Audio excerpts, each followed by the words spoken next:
j'aimerais maintenant, sans plus tarder, qu'on puisse se plonger dans le message déjà à travers une vidéo qui va passer tout de suite.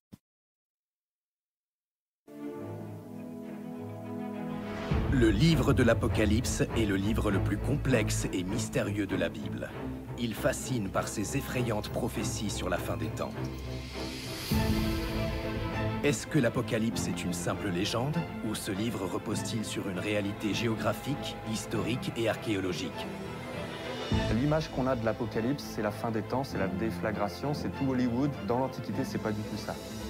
Sur les traces des apôtres Paul, Jean et des premiers chrétiens, je suis allé découvrir des indices sur les sites archéologiques d'Asie mineure et rencontrer des spécialistes afin de m'aider à comprendre ces textes et son message. Il y a une grande controverse dans l'étude du Nouveau Testament.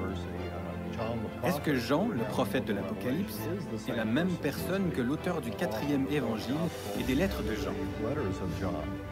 L'apôtre Jean est arrivé à Patmos en tant qu'exilé. Il a été déporté par les Romains. Ce livre est présenté comme une révélation du Christ et commence par une série de 7 lettres écrites à 7 églises se trouvant toutes en Turquie actuelle. Qui sont ces 7 églises? Ont-elles quelque chose à nous dire aujourd'hui? En parcourant l'Asie mineure, cette terre d'aventure habitée de légendes et de mythes, ce voyage est devenu plus qu'une simple enquête. Il s'est changé en une quête personnelle de sens. C'est ça l'œuvre du symbolisme de l'Apocalypse, c'est de prendre des images pour nous faire voir des choses. La série documentaire Les 7 églises de l'Apocalypse est une enquête passionnante qui apporte des réponses et qui ne laisseront personne indifférent.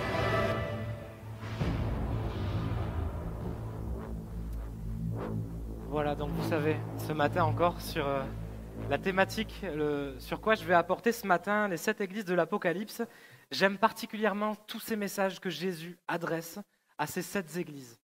Et le reportage qu'on vient de voir, c'est ce reportage-là. Les 7 églises de l'Apocalypse, une enquête majeure sur les mystères des temps de la fin. C'est un reportage avec 3 DVD à l'intérieur qui durent 4h15. Et c'est très intéressant. C'est sous une forme d'enquête historique, archéologique. On apprend plein de choses un petit peu sur le mystère de la fin des temps. Et donc du coup, la vidéo que je vous montre à chaque fois est liée en fait à ce DVD-là. Voilà, c'était pour vous en parler. À chaque fois, je vous montre la vidéo, mais je ne vous ai pas montré le DVD. Donc voilà pour ça. Je me réjouis vraiment d'apporter ce message encore ce matin sur les 7 églises de l'Apocalypse.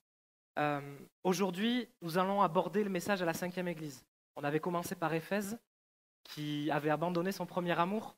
On avait continué par Smyrne, qui le Seigneur l'appelait à prendre courage face à la persécution qu'il y avait. Ensuite, le Seigneur s'est adressé à Thyatire et à Pergame en raison des faux docteurs et des faux enseignements qu'il y avait dans ces églises. Et vous savez, du coup, il reste 3 églises. C'est lesquelles? Sardes, Laodicée et Philadelphie, exactement. Et ce matin, du coup, c'est sur Sardes. Pas l'Italie, hein. Là c'est en Turquie, en Asie mineure. Là c'est sur Sardes que nous allons aborder ce message. Au début, à l'époque, Sardes c'était la capitale du royaume de Lydie, qui était presque aussi vaste que la Turquie actuelle. C'était un carrefour très important, un réseau routier très important. Elle était située, du coup, vous le voyez, entre Thyatire et Philadelphie. Et depuis Smyrne, on pouvait aller également à Sardes. Et c'était d'ailleurs Sardes le seul moyen pour finir à la Odyssée. Pour aller à la Odyssée, il fallait passer par Sardes. Et c'était un carrefour, du coup, très important. Cette ville, elle était réputée pour sa richesse, sa diversité de vergers, son artisanat textile, mais également sa gloire ancienne. Savez-vous qui était le dernier souverain de ce peuple, de Sardes? Le dernier souverain, très connu, Crésus. Le fameux Crésus. Être riche comme Crésus. Eh bien, le dernier souverain de cette ville de Sardes, c'était Crésus. Dans cette ville-là, qui était une ville riche, comment ça se fait qu'elle était riche? Il y avait une rivière dans cette ville, et dans cette rivière, on extrayait l'or. On prenait l'or, il y avait de l'or dans cette rivière, et on prenait l'or. Vous savez comment s'appelait cette rivière? Le Pactole. C'était le nom de cette rivière. Et du coup, c'est le nom qu'on a gardé aujourd'hui encore dans l'expression avoir du pactole, ou je ne sais pas comment on peut le dire, mais dans l'idée, c'est ça, le pactole. Ça représente l'argent. Donc, et encore une chose par rapport à la ville de Sardes qui est assez intéressant, c'est que c'est dans cette ville, pour la première fois, où les premières pièces d'or ont été frappées. Et aujourd'hui, finalement, la monnaie qu'on a aujourd'hui est tirée de cette ville de Sardes. Intéressant, hein? Moi, je ne savais pas. Tout ça pour vous confirmer un petit peu le contexte et la richesse matérielle de la ville de Sardes. Maintenant, on va lire le message que Jésus adresse à cette église. Écrit à l'ange de l'église de Sardes, écrit au messager de l'église de Sardes, voici ce que dit celui qui a les 7 esprits, Jésus, les 7 esprits de Dieu et les 7 étoiles. Je connais tes œuvres. Je sais que tu passes pour être vivant et tu es mort. Sois vigilant et affermis le reste qui est près de mourir, car je n'ai pas trouvé tes œuvres parfaites devant mon Dieu. Rappelle-toi donc comment tu as reçu et entendu, et garde et repens-toi. Si tu ne veilles pas, je viendrai comme un voleur, et tu ne sauras pas à quelle heure je viendrai sur toi. Cependant, tu as à Sardes quelques hommes qui n'ont pas souillé leurs vêtements. Ils marcheront avec moi en vêtements blancs, parce qu'ils en sont dignes. Celui qui vaincra sera revêtu ainsi de vêtements blancs. Je n'effacerai point son nom du livre de vie, et je confesserai son nom devant mon Père et devant ses anges, que celui qui a des oreilles entende ce que l'Esprit dit aux églises. Amen. Amen. Ce matin, on a entendu dans une prière les vêtements blancs. Et le message que Jésus finalement adresse à cette église, il lui dit, pour résumer, Sardes, réveille-toi. Sardes, réveille-toi. Et je suis très heureux ce matin et je me réjouis parce que déjà le Saint-Esprit a conduit ces moments. Parce que les dons spirituels et les prières qu'il y avait allaient dans ce sens, de remettre Jésus en priorité, de revenir à Jésus dans un cœur à cœur, dans l'intimité. Donc comment Jésus se présente? Que dit Jésus à cette église? La première chose qu'il dit, donc il se présente en tant que celui qui a les 7 esprits de Dieu. Celui qui a les 7 étoiles. Donc dans Apocalypse chapitre 1er, les 7 étoiles, on connaît, on sait que c'est les 7 anges, les 7 messagers. Ça représente les 7 étoiles. Les 7 chandeliers sont les 7 églises, les 7 étoiles sont les 7 anges, les 7 messagers. Mais là, je ne comprends pas. Seigneur, tu te présentes comme celui qui a les 7 esprits de Dieu. Est-ce que Dieu aurait 7 esprits? Il est important, lorsque nous lisons la Bible, de mettre en parallèle les textes. Que dit la Bible? On ne prend pas un seul verset pour en faire une doctrine, vous êtes d'accord? On est obligé de regarder finalement dans toute la Bible ce que dit la Bible en général pour une doctrine. Et sinon, si on fait une doctrine avec un seul verset, ça peut être rapidement une mauvaise doctrine. Et du coup, que dit la Bible à ce sujet?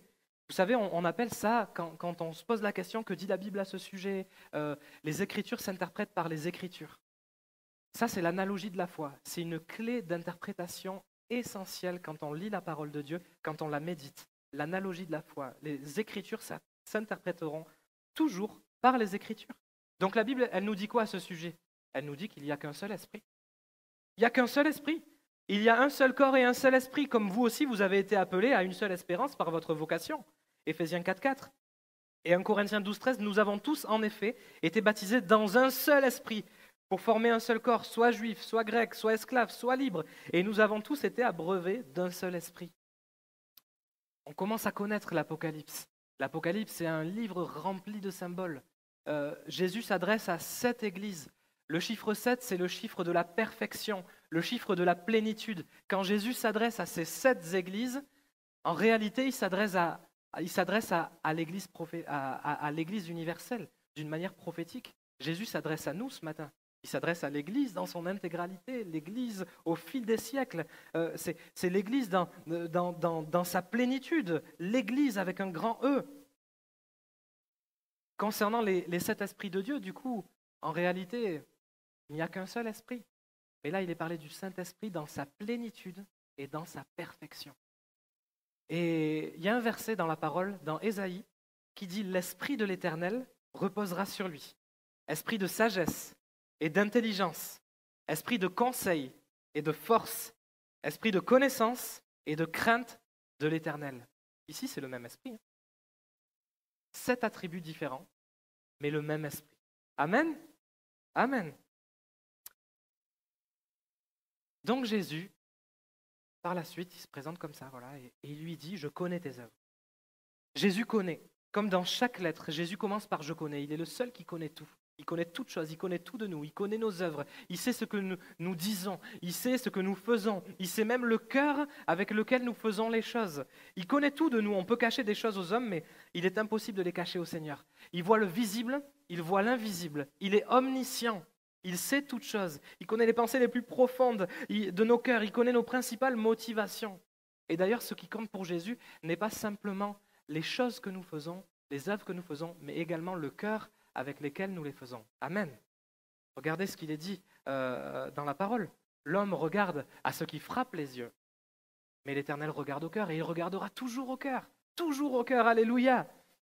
Et alors du coup, dans cette église, donc je connais tes œuvres, je sais que tu passes pour être vivant et tu es mort.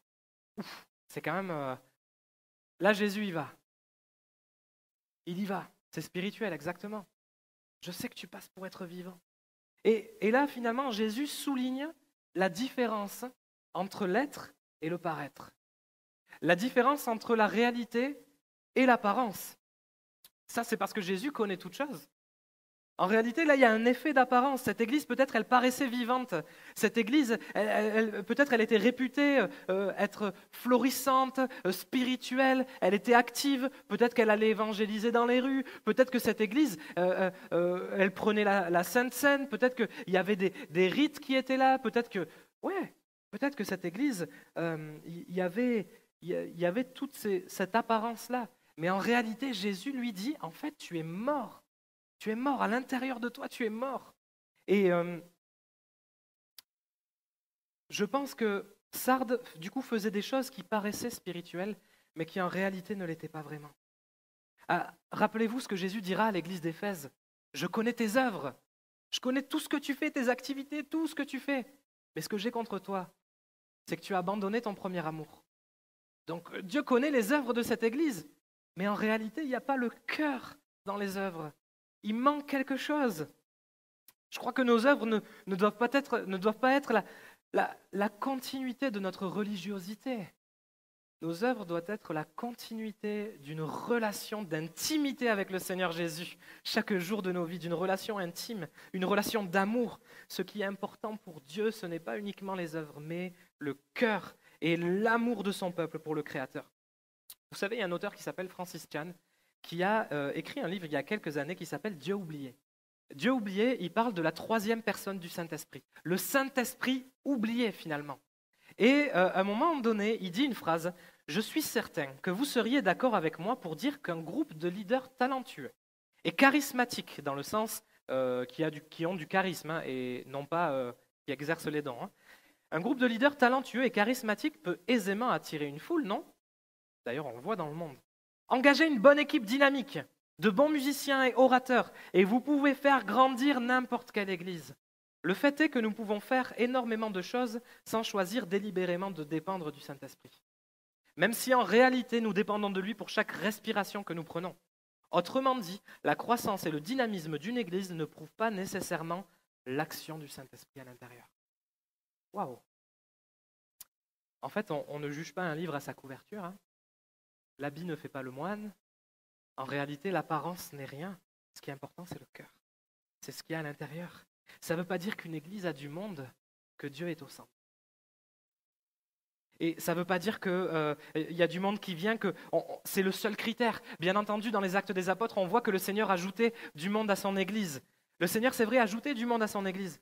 Mais vous savez, aujourd'hui, beaucoup peuvent adhérer à un système et non pas à Jésus. On peut adhérer à un système, mais l'Église n'est pas un club. L'Église, c'est la communauté des rachetés. L'Église, c'est la communauté des croyants, ceux qui vivent une relation tous les jours avec Jésus, ceux qui vivent une relation de cœur, d'intimité, d'amour avec le Seigneur. Alléluia, c'est ça l'Église. Amen, nous sommes tous rachetés, frères et sœurs en Christ. Alléluia. Une Église est morte au moment où l'Esprit de Dieu se retire. Les rites reliés au culte ne sont rien si celui qui est à la tête n'est plus. Jésus parlera aussi de cette différence entre l'être et le paraître. Il dira à un moment donné, il dit ça aux pharisiens, mais ils m'honorent de leurs lèvres, mais leur cœur est éloigné de moi. Et Paul aussi adressera à Timothée dans sa lettre, il dira que dans les derniers temps, certains hommes auront l'apparence de la piété, mais reniant ce qui en fait la force. Il lui dit même, éloigne-toi de ces hommes-là, parce que tu peux être influencé par la religiosité, finalement. Tu peux être influencé par ces hommes-là. Moi, je crois qu'on peut faire plein de choses, vous savez, dans nos vies, sans que ce soit toujours le Seigneur qui nous dirige. Et à la fin des temps, vous savez, nos œuvres, à un moment donné, le Seigneur va les juger. Et il est dit que si l'œuvre bâtie par quelqu'un sur le fondement subsiste, il recevra une récompense. Alléluia. Mais si l'œuvre de quelqu'un est consumée, ça veut dire qu'il perdra sa récompense. Pour lui, il sera sauvé, mais comme au travers du feu. Comme au travers du feu. Nos œuvres seront jugées. Ça veut dire que nos œuvres, est-ce que nous les avons faites avec le Seigneur ou nous les avons faites par habitude? Est-ce que c'est parce que c'est habituel que je dois faire ci, que je dois faire ça? Est-ce que peut-être que, vu que je dois faire ça, je prends moins de temps parce que maintenant je sais le faire? Comment ça marche? Rappelez-vous pour l'église de Smyrne, donc Jésus ne lui avait pas dit là, tu as l'apparence d'être vivante et en réalité tu es morte, mais en réalité il lui dit un petit peu le contraire. Il lui dit, je connais ta tribulation et ta pauvreté, bien que tu sois riche. Et moi, je préfère que le Seigneur me dise ça. Je connais ta pauvreté, je sais que tu n'es pas capable, mais en réalité, tu es riche. En réalité, tu es riche de toute bénédiction dans les lieux célestes. En réalité, tu es riche parce qu'il y a ma présence dans ta vie. Il y a la présence du Saint-Esprit, la présence de Jésus. Alors que cette église était pauvre, humble, Jésus lui rappelle qu'elle est riche en lui, qu'elle a été rachetée à un grand prix. Le Saint-Esprit nous rappelle ce matin que tu es riche, Aix-en-Provence. Tu es riche parce que le Seigneur t'a sauvé, il t'a racheté. Le Saint-Esprit vit en toi, tu es riche de toute bénédiction dans les lieux célestes. Et donc le principal problème de cette église-là, c'est l'assoupissement. C'est l'endormissement. S'il y a une apparence, c'est qu'au plus profond d'elle-même, cette église s'est endormie. Et quand on le voit, cette église, par rapport aux autres églises, il n'y a pas de trace de persécution. Il n'y a pas de trace de faux docteurs ou de faux enseignements. Il y a une trace d'endormissement, une trace d'assoupissement. Et le problème de l'assoupissement, c'est qu'on ne sait même pas si on dort. C'est dur de se rendre compte de cet état spirituel. C'est dur de se rendre compte qu'on dort. Mais le Seigneur peut nous le communiquer comme il a fait à cette église. Le Seigneur est capable de nous parler tantôt d'une manière, tantôt d'une autre, mais à nous, que celui qui a des oreilles entende ce que l'Esprit dit aux églises. Alors, cet endormissement, il est dû à quoi? Est-ce que c'était peut-être par rapport à la richesse? C'était une ville riche, Sardes. Crésus, le Pactole, etc. Est-ce que c'est à cause de la richesse? Vous savez, quand on met, disons, c'est pas mal d'être riche, c'est pas mauvais d'être riche. Le problème, c'est quand on fait de notre richesse notre tout et on se laisse diriger par la richesse. C'est là que, bien entendu, c'est mal. Peut-être que l'Église est tombée dans une sorte de conformisme, de passivité. On peut être endormi par le confort. Hein. On oublie d'être reconnaissant, on oublie de louer Dieu. Dès que le robinet s'ouvre, c'est normal qu'il y ait de l'eau qui sorte. Et vous savez, c'est pas partout pareil. Hein. C'est pas dans tous les pays. C'est bien de se lever la nuit, d'ouvrir le robinet, de prendre un verre d'eau. C'est pas partout pareil. Merci Seigneur pour ce que j'ai. On peut être endormi par la vie, endormi par les épreuves. Il y a des épreuves parfois qu'on peut vivre qui ont été tellement dures et on s'est comme endurci avec le temps parce que peut-être on n'a pas été restauré, on n'a pas vécu une guérison. C'est des vraies causes d'endormissement. La Bible aussi nous parle, vous savez, de la paresse. Ça, c'est l'endormissement par excellence. Elle en parle souvent de la paresse, la Bible. Et l'assoupissement spirituel, c'est ça. On s'installe dans la richesse, on s'installe dans le confort, on s'installe dans l'habitude, on s'installe dans la religiosité. On oublie le Seigneur n'est plus à la priorité. Et le Seigneur passe bien après. Et alors, on pourrait se poser quelques questions. Est-ce que le Saint-Esprit est aujourd'hui au centre de ma vie? Est-ce que c'est lui qui me dirige encore aujourd'hui dans toutes les questions, dans tous les défis que je peux avoir dans ma vie aujourd'hui? Est-ce que c'est le Saint-Esprit qui m'emmène plus loin? Est-ce que mon cœur est en corrélation avec mes actes? Est-ce que je fais ce que j'ai envie ou est-ce que je fais ce que Dieu a envie? Est-ce que le message de l'Évangile me réjouit encore aujourd'hui? Est-ce que je suis heureux quand je viens dans ce lieu de voir des nouvelles personnes, des personnes que je ne connais pas, et des personnes qui commencent à donner leur vie, des personnes qui se font baptiser? Est-ce que ça me rend heureux? Est-ce que ça me réjouit? Est-ce que ça me réjouit que la famille de Dieu grandisse? Amen. Est-ce que ça me réjouit? Est-ce que je suis rempli de compassion pour les autres? Ça, c'est des questions, vous savez, qu'on peut se poser. Et il y a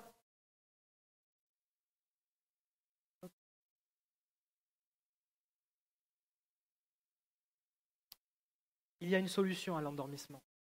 Ce matin, c'est peut-être la plus grande révélation que vous allez avoir dans votre vie. La solution à l'endormissement, c'est le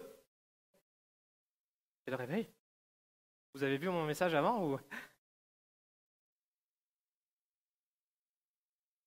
J'espère que vous ne vous réveillez pas avec ça le matin, parce que j'avoue que ça fait un peu peur. Mais la solution à l'endormissement, c'est le réveil. C'est le réveil. Avec Jésus, il y a toujours de l'espoir. Regardez, cette église, il lui dit qu'elle est morte. Mais il la considère encore comme son église. Il la considère encore comme telle. Ils se sont endormis, mais Jésus vient les secouer afin qu'ils puissent retrouver leur vigueur de l'époque, leur début, la vigueur de leur début avec Christ. Jésus n'enterre pas les églises mortes. Il veut les ramener à lui et les rendre vivantes à nouveau. Ça, c'est l'œuvre de Jésus en nous, qui veut tout le temps nous ramener à lui. Il nous donne dans ce passage une certaine marche à suivre. Il dit, rappelle-toi comment tu as reçu et entendu et garde et repens-toi. Et j'aime la version de Alfred Kuhn dans La Parole vivante qui le traduit comme ceci. Rappelle-toi avec quel accueil empressé tu as fait à la prédication de la parole. Souviens-toi donc de l'enseignement que tu as reçu pour l'observer et y conformer ta vie. Change, change. C'est ça, repens-toi, change. Jésus parle premièrement de se rappeler de notre commencement avec lui. Rappelons-nous ensemble ce matin un moment qui a été fort dans nos vies, celui de notre rencontre avec le Seigneur. Est-ce que vous vous en rappelez? Est-ce que vous arrivez à vous rappeler de ce moment où le Seigneur vous a touché? Le Seigneur, il vous a sorti de là où vous étiez. Peut-être que même vous avez vécu un véritable miracle. De toute façon, c'est toujours un miracle. Mais peut-être que vous avez vécu une guérison, peut-être que vous aviez vécu une restauration, peut-être qu'il y avait une libération d'une addiction et vous êtes venu au Seigneur. Parce que le Saint-Esprit aussi vous a convaincu de péché. Peut-être que vous n'avez pas vécu forcément une libération, une guérison, quelque chose comme ça. Mais de toute façon, ça reste tout de même un miracle. Quelqu'un qui donne sa vie à Jésus, c'est un miracle. Peut-être qu'il a grandi dans l'Église, mais quelqu'un qui grandit dans l'Église et qui donne sa vie à Jésus, c'est un miracle. C'est pas parce qu'il a grandi à l'Église, ses parents sont chrétiens. Non, non. Dieu est un père, il n'est pas un grand-père. Dieu est un père. Et justement, il veut se révéler à chacun d'entre nous. Ça reste un miracle. C'est une grâce quand des jeunes grandissent dans l'Église. C'est une grâce. Et ça reste un miracle quand ils se donnent à Jésus. Alléluia. Rappelons-nous du jour de notre baptême, le jour de notre engagement avec Jésus, le jour où nous avons confessé devant Dieu, devant le monde, devant Satan, devant les anges, que nous voulons suivre Jésus. J'ai décidé de suivre Jésus. Rappelons-nous la motivation qu'on avait. Rappelons-nous même peut-être des services qu'on faisait au début. Rappelons-nous peut-être que tout était normal. On parlait au travail de notre Seigneur. Rappelez-vous de ce moment-là où au début de votre conversion, il y avait un certain feu, il y avait une flamme, il y avait quelque chose. Jésus dira à l'église d'Éphèse, à un moment donné, rappelle-toi, souviens-toi aussi d'où tu es tombé. Et il lui dit aussi, pratique tes premières œuvres.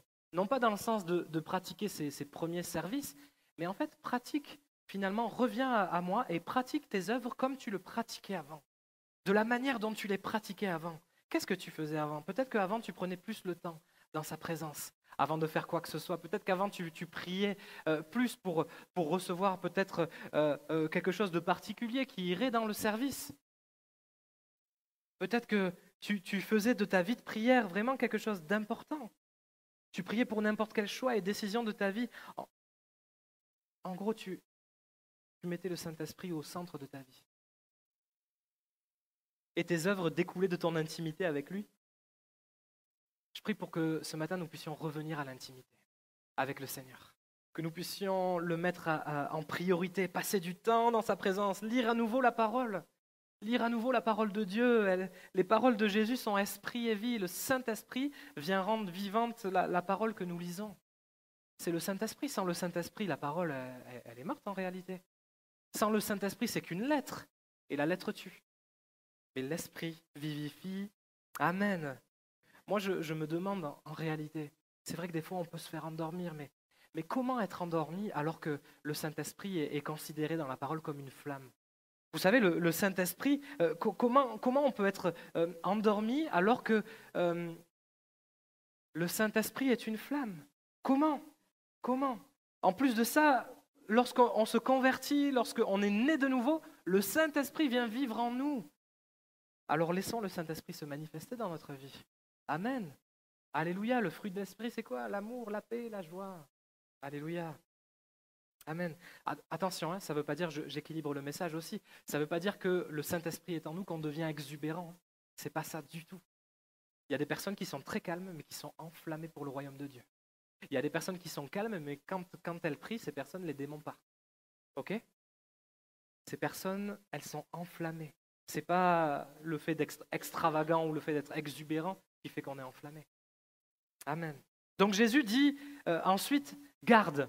Garde, rappelle-toi comment tu as reçu et entendu, et garde. Garde dans le sens de cultiver ce que tu as reçu. Cultive ta relation avec le Seigneur. Cultive ta relation avec le Saint-Esprit par la prière, la louange, l'adoration. Écoute de la musique chrétienne. Mets en pratique l'enseignement que tu as reçu.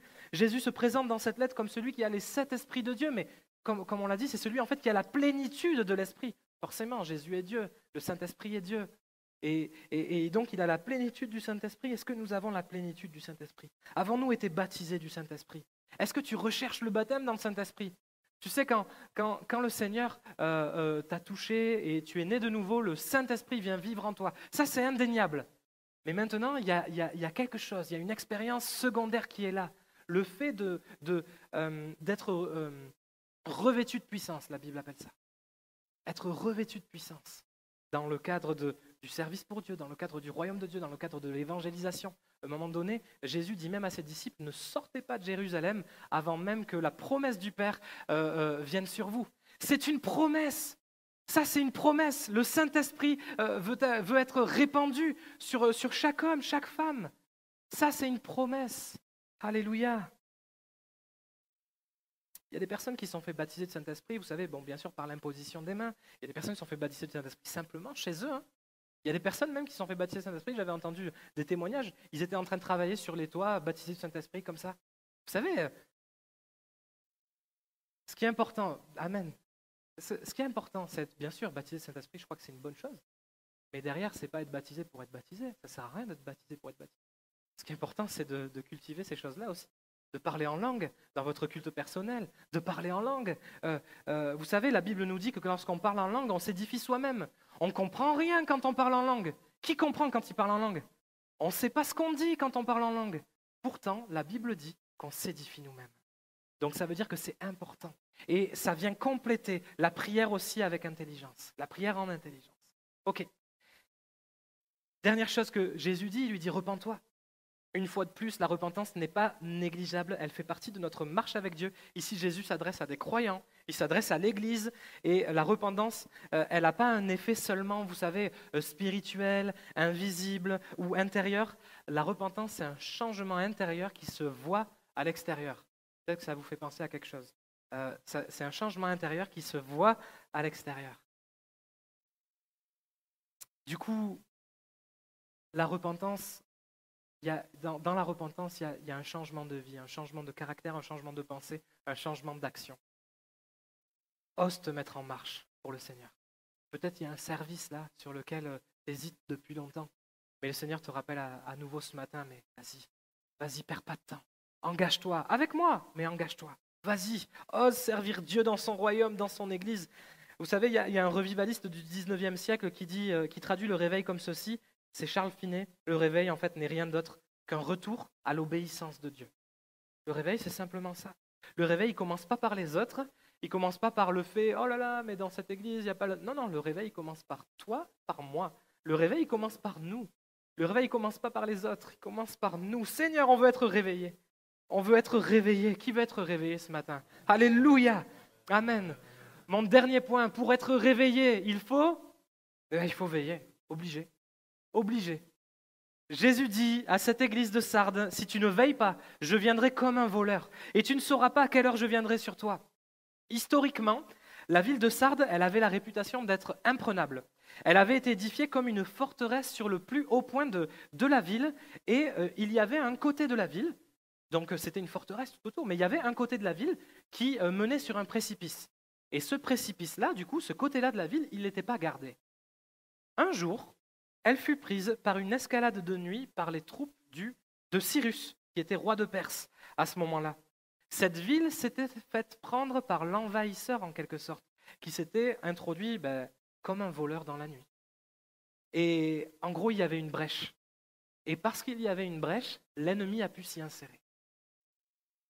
C'est pour ça que Jésus rappelle à cette ville, vous savez, ce passage-là que je viens de vous dire, historiquement, ça s'est passé avant que Jésus parle à cette église. Et finalement, Jésus lui dit, attention, Sardes, il s'adresse à l'église, à la communauté des croyants, mais je viendrai comme un voleur, tu ne sauras pas à quelle heure je viendrai sur toi. Ça veut dire, il faut que tu veilles. Si tu ne veilles pas, Jésus nous demande de veiller à plusieurs reprises dans sa parole. Et pourquoi veiller? Parce que le diable rôde comme un lion rugissant, cherchant qui il dévorera. Pourquoi veiller? Parce que si on a une brèche dans nos vies, l'ennemi peut s'y insérer. Je dois veiller, parce que les temps seront difficiles, seront difficiles. Je dois veiller pour discerner aussi, discerner les hommes, discerner les temps, discerner les moments, ce qu'il se passe en réalité. Vous savez, on ne discerne pas en regardant les informations. Ah, voilà, quand même, vous le savez. On discerne avec la parole de Dieu. Que nous dit la parole de Dieu sur les temps présents? Veillez pourquoi? Veillez pour ne pas tomber. La Bible nous dit aussi, ainsi donc, que celui qui est debout prenne garde de ne pas tomber. Veiller, c'est une attitude spirituelle. C'est être vigilant sur nos actes, sur nos paroles, sur nos attitudes, sur ce que l'on écoute également, sur ce que l'on regarde. Ça y est, il y a des personnes qui ont été, par exemple, parfois délivrées d'une addiction, quelque chose comme ça. Mais ça ne veut pas dire que tu as été délivré par le Seigneur, que tu ne dois pas veiller. C'est pas derrière, après, non, tu dois veiller, faire attention, être vigilant. Ça, moi, je crois que parfois, il y a des guérisons qui sont instantanées. Je crois que des fois, il y a des guérisons qui se font avec le temps. Mais ça ne veut pas dire que derrière, on ne veille pas. Et on a besoin justement du Saint-Esprit qui nous aide. Veiller, c'est quoi? Veiller, c'est aussi prier. Veiller sans prier, ça ne marche pas. Veiller et prier, ça va ensemble. Veiller, c'est spirituel. Veiller, c'est faire attention à ma relation avec Dieu, avec le Saint-Esprit, et c'est chérir ça. C'est la mettre au centre de ma vie, c'est ma priorité. Veiller, c'est protéger son cœur. Garde ton cœur, plus que toute autre chose, car de lui viennent les sources de la vie. Veiller, c'est protéger son cœur. Veiller, c'est prendre soin de sa santé spirituelle. Attention à notre équilibre parfois entre peut-être le service et ma relation avec Dieu, ou à travers peut-être des fois autre chose, d'autres choses que je peux faire dans ma vie, et ma relation avec Dieu. Attention à l'équilibre. Ne doit pas être déséquilibré. Veiller, c'est continuer de chercher le royaume de Dieu, continuer de vouloir faire sa volonté. Veiller, c'est faire attention aux fausses doctrines. Veiller, c'est être comme les Juifs de Bérée qui examinaient chaque jour les Écritures pour voir si ce qu'on leur disait était vrai. Ça, c'est veiller. Amen. Veiller, c'est aussi vivre ma vie avec la dimension de l'éternité. Et parfois, quand on est ici, on ne pense plus au ciel. Mais veiller, c'est avoir la perspective du ciel.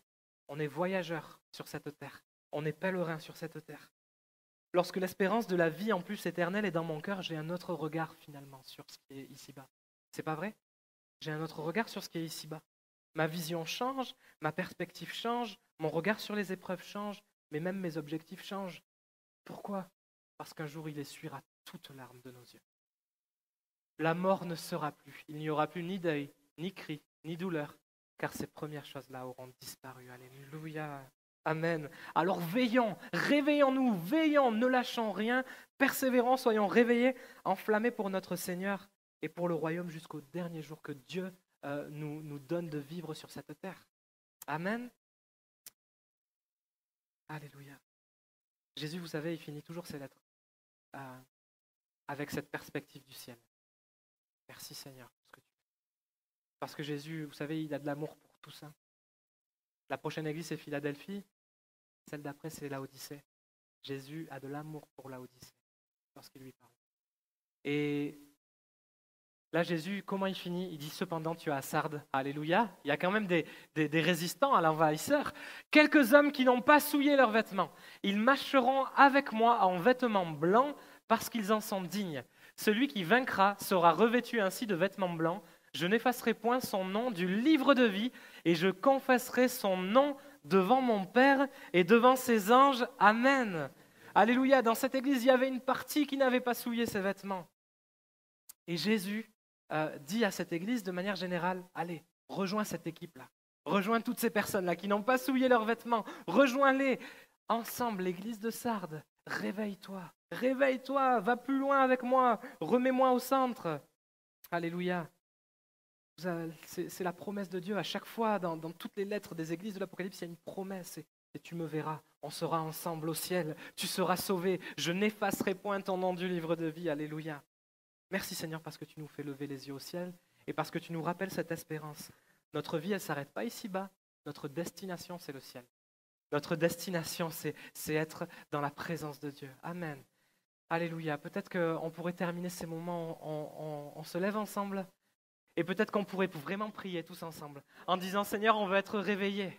Seigneur, on veut être réveillés, mon Dieu.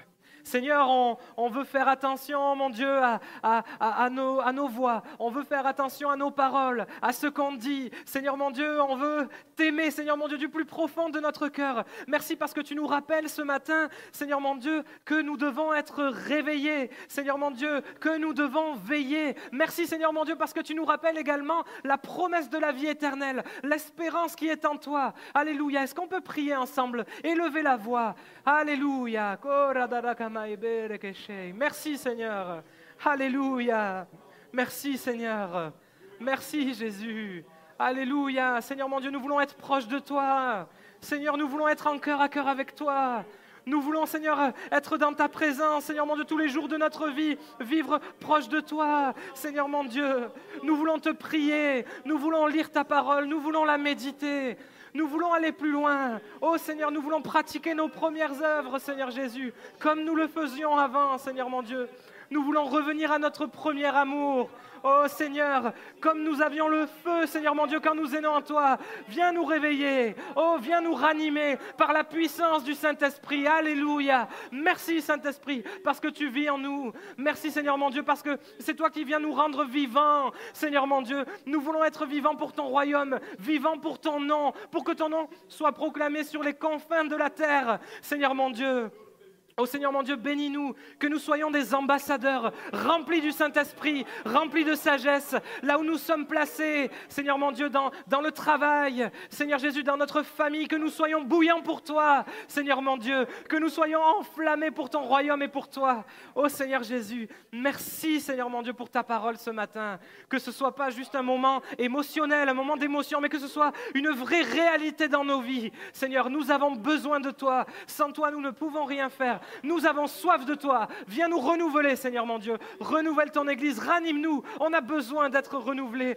tous les jours de notre vie. Oh Seigneur, merci pour ce que tu fais. Saint-Esprit, merci parce que tu agis. Que ton nom soit béni, Seigneur, pour le siècle des siècles. Alléluia. Et toute son Église dit Amen. Amen, Seigneur Jésus. Alléluia. Merci, Seigneur. Alléluia. Merci, Jésus, pour ces moments. Merci Seigneur, que Dieu vous bénisse et que nous soyons ensemble réveillés pour son royaume.